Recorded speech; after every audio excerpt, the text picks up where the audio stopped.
Today we have a crazy revenge story about someone's dad's toxic ex-girlfriend. We'll get into that in a bit, but first, how I got my boss fired. Something strange happened between the ages of 23 and 25. I became bigger, I grew taller, my fingers and toes grew longer too, and I developed in different places as a woman, places I didn't see coming at all. Before that, I'd already accepted my small body and made peace with people thinking I was a teenager or guessing I was 7 years younger than I am. Anyway, before my very late puberty kicked in and shortly after college, I interned at a law firm where I worked with the other paralegals and trained to be one. The head of the paralegal department was a big man named Max. Not real name. Max was in his 40s at the time, an expert researcher, and was quite hardworking too. He went to law school some years after working for the firm, but even though he became qualified to practice as an attorney, he just never did. He was too comfortable with being in charge of the paralegal part of the firm, and the partners gave him all that power too.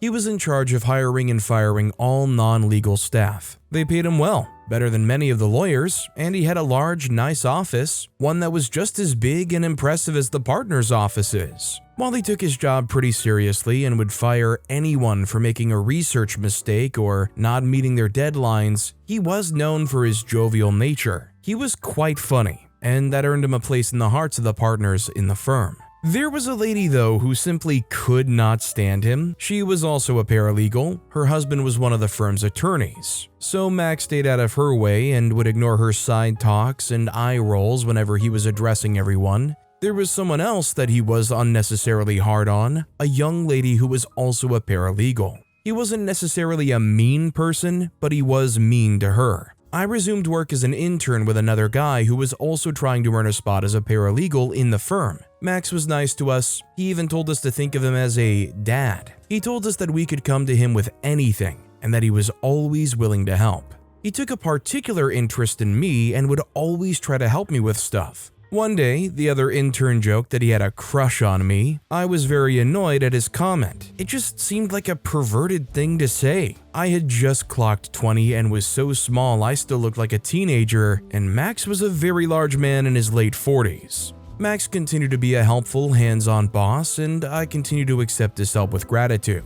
We had a good relationship. He was always willing to answer all my questions and show me how to get stuff done. I respected him. One afternoon, I was in the firm's storage room frantically searching for the file of an old case that was about to be revived. I already knew the filing system and how case files were physically preserved, but I still could not find the files. I was still looking when Max came in and offered to help me. After searching for nearly an hour, we still did not find it. Max got very mad and said he was sure that one of the paralegals had made a mistake. He went out of the storage room and yelled at everyone. He said he was certain that someone had made a mistake and it was now up to him to find the file before the next day. What I found suspicious was that he told everyone they could go home. One would think that he would make everyone stay and join in the search, or at least make them wait until the file was found. Instead, he made me join in the search and said something about him wanting me to learn what to do if something like that happened again.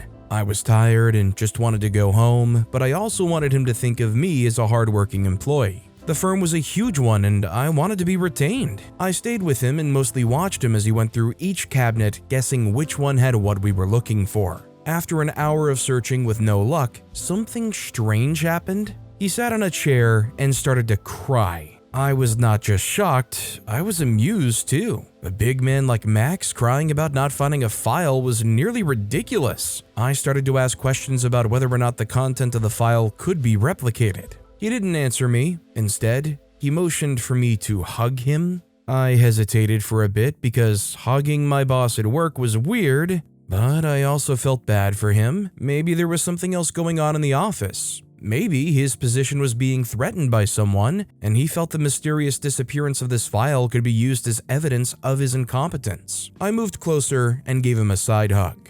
What happened next shocked me. My boss pulled me even closer and squeezed my buttocks. I froze, too shocked to even move, but that encouraged him and he continued to touch me. I struggled to be free of his grip, but he held me tighter. I was really small at the time and even smaller compared to Max. I kept struggling until he finally let me go. He yelled at me and asked why I was acting like a naive little girl. He then apologized for his behavior and asked to take me home. I refused his offer and ran out of the building. All through the night, I felt horrible about what had happened. I cried and felt like a piece of meat. Spoiled, rotten meat. The next day was a Friday, but I could not bring myself to go to work, so I stayed back at home to process everything that had happened. The next Monday, I resumed work, hoping that what happened the week before would never repeat itself and that I would be able to put it past me. I hated Max for what he had done, but I wasn't even thinking of revenge. I just hoped that it would be the first and last time. When I got on the firm's door, the first person I saw was Mark. He was standing with a managing partner. I avoided making eye contact with him and walked past them. He came into the office later and asked me to see him. I figured he was going to apologize again for what he'd done, and I decided that I was going to assure him that I accepted his apology and try to never think of what happened again.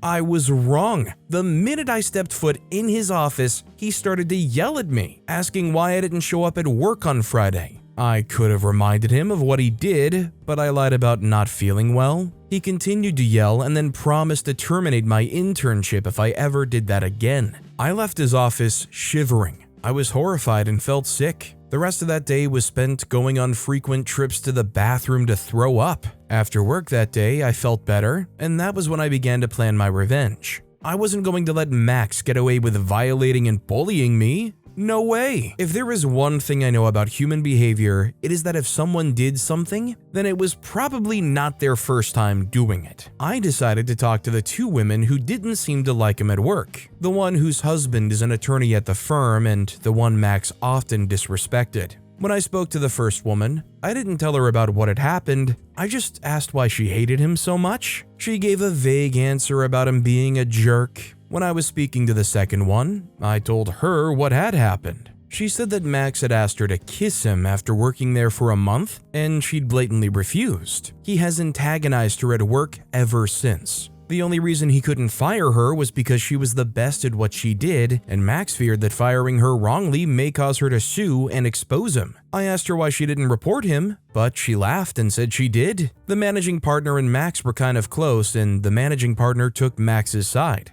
I decided to talk to the first woman again, and I did. This time, I had told her what had really happened, and she told me why she was always so rude and mean to Max. It turned out that some years before I interned there, Max had sexually harassed another intern. The intern reported him, but they would not fire Max because he was an important part of the firm. She suggested that we go out for drinks after work, and we went out together. It was while we were out that she told me something the firm's owner had done years back when he was a judge. He had taken a bribe from someone to obstruct justice. She just said that to buttress her point that many of the lawyers at the firm pretended to be upright, but they weren't really good people. But I saw an opportunity to get what I wanted.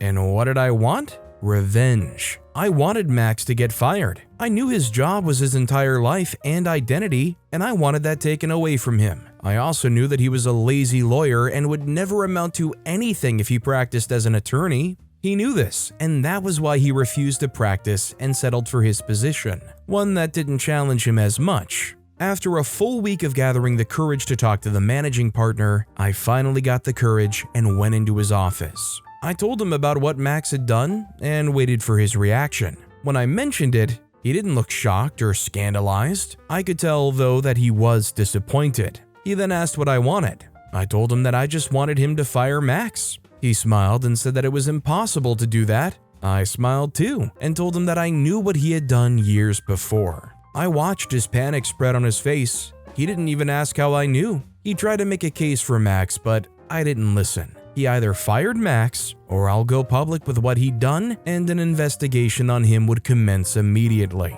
At the end of the day, my cheap blackmail worked out. Max was fired, and I made sure to stick out my tongue as he emptied his office so he knew that I did it. Of course, I could no longer work with the principal partner, so I left the firm altogether. They say revenge is best served cold, and that was the best revenge mission ever. So I was kind of stuck on the fact that OP immediately up and left after pulling off this kind of blackmail thing to get him fired. And why not just go full scorched earth? If you gotta leave anyways, you might as well take down these people who are doing awful things. But then I kind of took a beat, thought about it, and realized, you know what? I don't know if I would want to be wrapped up and implicated in some kind of long court case if this led to a true, proper investigation. Plus, not only would OP be implicated in it, but OP would probably have to talk about where they learned that info from, and all of a sudden that's just wrapping up a bunch of innocent people. So, I kind of get it. Just get the predator fired. Also, hi, I'm Steven, and if you guys enjoy crazy stories of revenge, it would be amazing if you left a like or left a review if you're listening to my podcast. That said, our next story is, sell a lemon car to me, and you'll just have to be $22,000 in debt.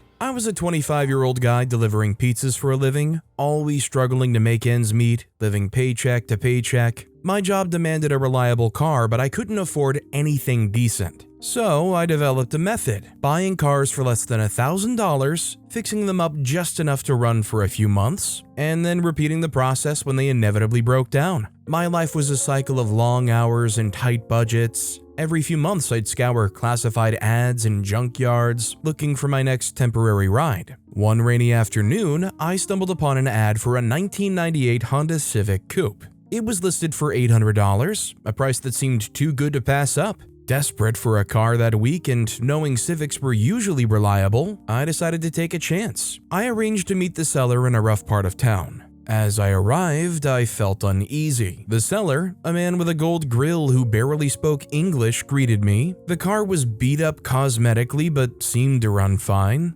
Ignoring my gut feeling, I handed over the $800 and drove away, hoping for the best. Little did I know this decision would soon lead to an unexpected and elaborate act of revenge. I was ecstatic as I drove my new purchase home. The Civic ran smoothly and I felt like I'd finally caught a break. For a brief moment, I believed this car might last longer than the previous ones. I parked it in my driveway, already envisioning a few months of stress-free deliveries. The next day, I headed to the DMV to register the car. I was humming to myself, still riding the wave of optimism, but my mood quickly shifted when the clerk examined the title and frowned. "I'm sorry, but this title is void," she said, looking up at me with a mix of pity and suspicion. "This car has a history of being in a wreck and cannot be registered." My heart sank. The excitement from the previous day evaporated, replaced by a knot of anxiety. I left the DMV in a daze, my mind racing. I pulled over and took a closer look at the paperwork. The title was indeed marked void, something I had completely missed in my rush to get the car. Determined to sort this out, I called the seller. I left a polite voicemail explaining the issue and asking for help. Hours turned into days and days into weeks. Each call went unanswered. I left message after message, my tone growing more desperate and angry with each one. Over 2 weeks, I called the seller more than 100 times, but I was met with silence. Frustration mounted as I realized I had been duped. The seller had vanished and I was stuck with a car I couldn't legally drive. It was a hard lesson in trust and desperation, one that left me feeling both foolish and furious. The $800 I had spent was gone, and with it, any hope of an easy fix. I was beyond frustrated. The deceitful seller had not only taken my hard-earned money, but also left me with a worthless car. As the days passed and my calls continued to go unanswered, my frustration morphed into a burning desire for revenge. I couldn't let the seller get away with this. One sleepless night, as I replayed the events in my mind, I hit upon a brilliant idea. Since the car wasn't registered in my name, any parking tickets it received wouldn't trace back to me, I decided to use this loophole to my advantage and make this seller pay. Literally. The next morning, I began my plan. I drove the car to a busy public street where parking enforcement was notoriously strict. I left the car in a spot with a tow warning sign, ensuring it would quickly attract attention. As I walked away, I felt a sense of grim satisfaction. Over the next few weeks, I repeated this process, strategically moving the car to different locations known for high ticketing rates. Each time the car received a ticket, I would retrieve it, place it neatly on the driver's seat, and then move the car a few feet to avoid immediate towing. I meticulously kept the car in public view, ensuring it would continue to accumulate fines. My anger fueled my meticulous execution. I kept a log of every ticket, watching with a mixture of satisfaction and anticipation as the fines piled up. I knew that each ticket brought the seller one step closer to a hefty financial burden. My plan worked flawlessly. The car became a magnet for parking tickets, racking up thousands of dollars in fines. No longer was I the frustrated pizza delivery guy, as it made me happy of the thought of the seller's eventual shock and despair when he realized the extent of his parking violations. My careful execution and strategic placements ensured maximum impact,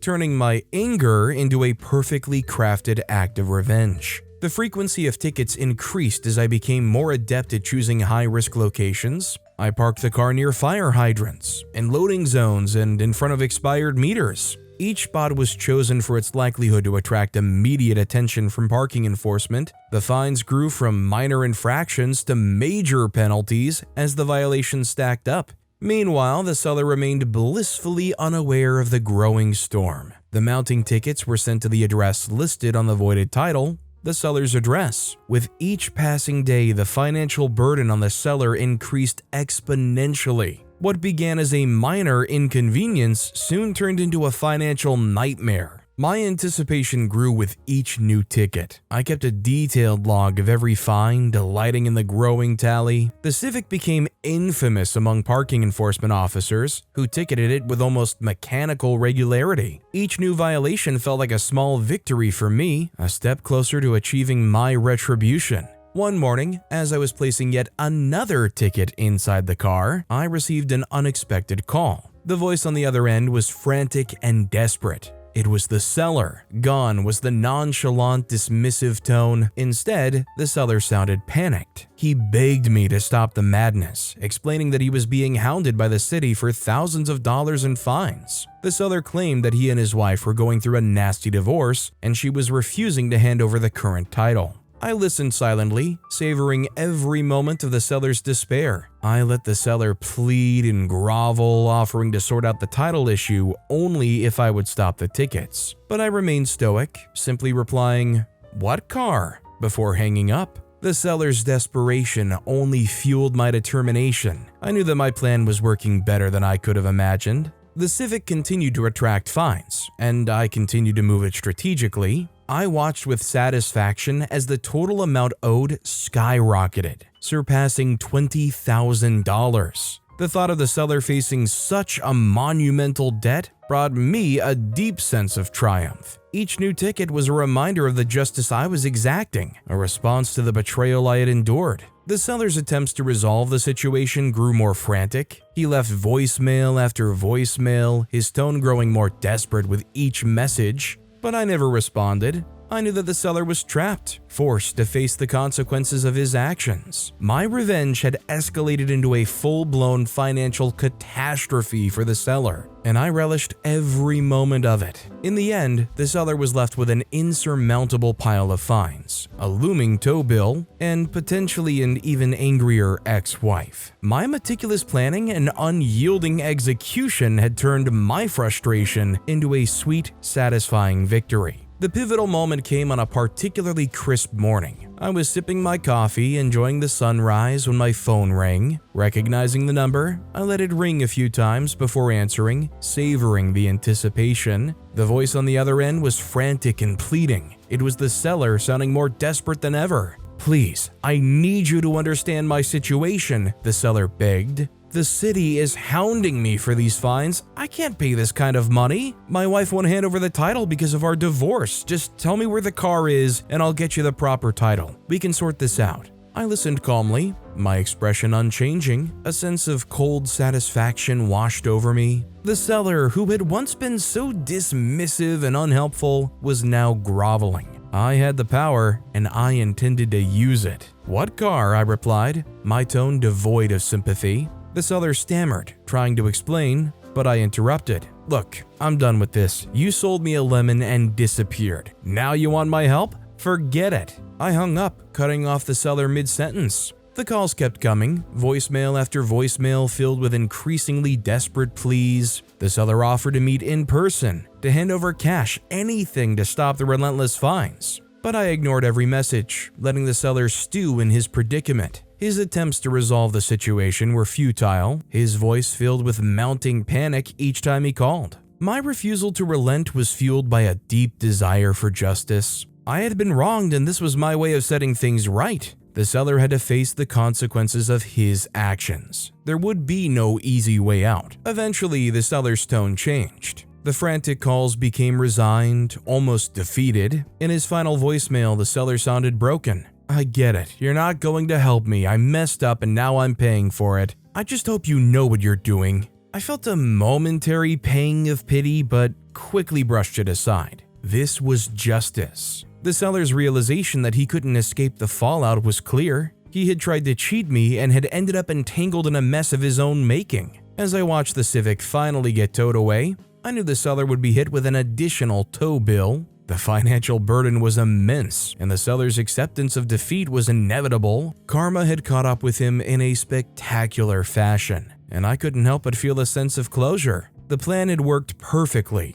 and justice had been served. In the weeks following the towing of the Civic, I felt a profound sense of satisfaction. Every morning, as I delivered pizzas, I couldn't help but smile, knowing that justice had been served. The seller, once smug and deceitful, had faced the full brunt of his actions. The mountain of fines, the hefty tow bill, and the potential wrath of an angry ex-wife were now the seller's problems. I had moved on to another car, once again piecing together my life with the little money I had. This time, however, I felt a renewed sense of control over my destiny. My revenge had been meticulous and calculated, a far cry from the helplessness I initially felt when I discovered the voided title. Each ticket that piled up on the Civic had been a small victory, each desperate call from the seller a sign of my plan's success. Whenever I drive around town, I often glance at the spots where I left the Civic to gather tickets. The seller never contacted me again, but I'm sure he learned his lesson to never sell a lemon car again.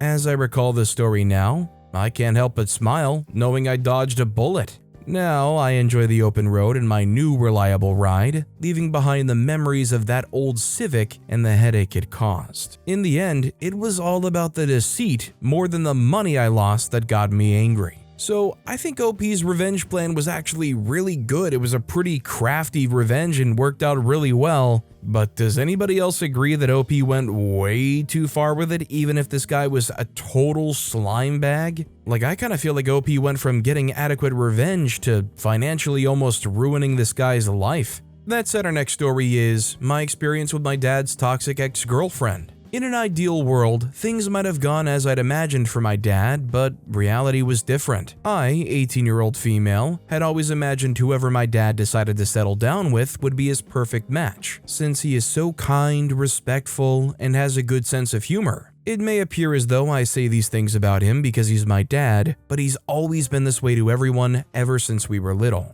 When my mom died and things took a difficult turn, my dad was the same optimistic, kind-hearted, perfect dad who filled in the role of both a mom and a dad to me and my sister, which was why I always wished him the best because he deserved the best. The first time Carolyn introduced herself to me as my dad's girlfriend, I was shocked. My sister and I had tried on several occasions to matchmake my dad, but his response was always, "Your mom is my one and only love." At first, we found it cute and romantic, but as time went by, it became exhausting, especially because my sister and I could see how lonely he was despite the facade, and with my sister being in college, and I, a senior in high school, meant graduation soon in college. I was so happy to see my dad with someone, and Caroline wasn't bad, at least at first. I could tell from a single glance that she was quite elegant and eloquent, quite the perfectionist, and had high standards when it came to fashion. I briefly wondered if my dad could afford her lifestyle. It wasn't like we were broke, but my dad was just an average man employed at a company earning minimum wage. But they were two adults who must have spoken about it. As time went by, Carolyn became more regular at our house. She came around for dinner, which my dad sucked at, so I was responsible for the cooking.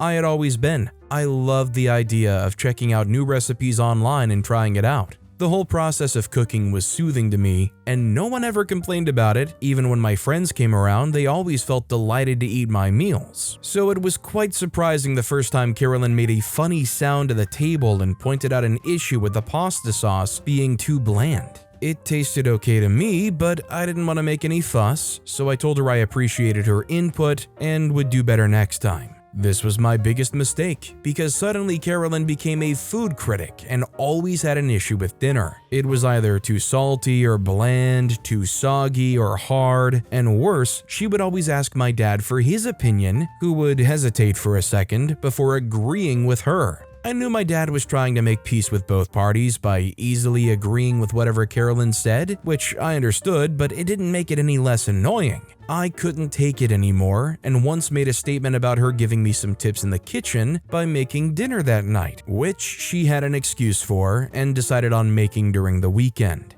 Weekend came and Carolyn had to cancel plans with my dad because she was sick. The food criticism stopped, and next was my dressing. She stayed over one night, and the next day on my way to school, while she and my dad were having breakfast, she suddenly made a statement about my dress being too short. And what would you know, my dad also felt my knee-length gown was too short and demanded I change into something decent. It was so annoying and frustrating that I spoke to my older sister about it. My sister thought I was being unaccepting of her since she was the first woman to show up into our lives after our mom's death, but I assured her I wasn't. Carolyn was just being a massive witch. As if things couldn't get any worse, Carolyn slowly began to move her things into our house. And before I knew it, she was always staying full-time and demanding for things beyond my dad's budget. And my dad, wanting to make her happy, always got it for her. She was always giving her opinions when it wasn't needed on matters that were none of her concern, and always trying to insert herself into any conversations between my dad and I. I tried speaking to my dad about how fast the relationship was going. That meant she was as serious as he was. And I argued with my dad, saying it could also mean she was trying to leech off him. But again, my dad, being a simple and gullible man, said it was impossible. I knew something was off when Carolyn became more hostile than normal to me the next day after speaking with my dad. I mean, we weren't close per se, but we had at least acknowledged each other's presence. But now it was like we were both invisible to each other, which was fine by me, since I wanted her out of my business anyways. Once, when we were both alone, she made a statement about how I was basically trying to sabotage her relationship with my dad. I ignored her and didn't dignify her statement with any response. She must have gotten the memo and backed off. It was like whenever she was at work, I felt this sense of relief to know she wasn't around and made the most of it till she came back. My sister came home for Thanksgiving, and her first experience with Carolyn was brutal. She had invited a friend over who had nowhere to be for Thanksgiving, and Carolyn made an odd remark about how fat my sister's friend was, in a polite way of course.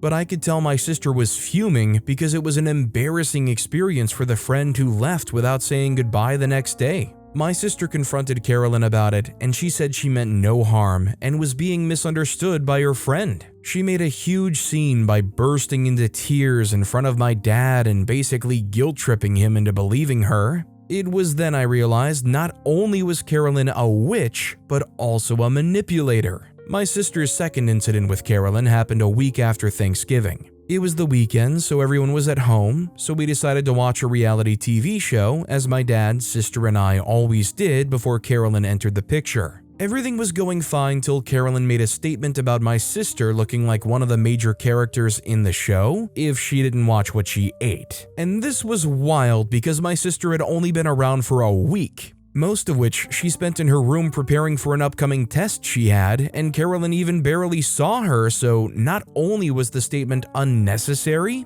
but it was clear Carolyn was just looking for means to stir up trouble and play the victim card. My sister ignored her this time and didn't bother reacting to her statement, which left Carolyn moody the entire time. We both found it's best to ignore Carolyn whenever she tries to say something to discredit us in any way. It triggers her for some reason. It was the same with my dad's colleagues who came over during Christmas. She always found one or two slightly odd remarks to give while complimenting them. We all tried to pretend we didn't hear or understood what she meant and had a lovely Christmas night. My sister and I decided it was time to talk to my dad about his girlfriend's misbehavior towards everyone, and we did. We had a lengthy discussion about how she wasn't the right fit for him, stating each of our reasons. My dad just shrugged and laughed, saying she was being misunderstood. By now, we knew we had done our best and left it at that. Not too long after this, Carolyn comes with an interesting business idea, making a whole salesman pitch about how she needed a certain large amount of money to start up.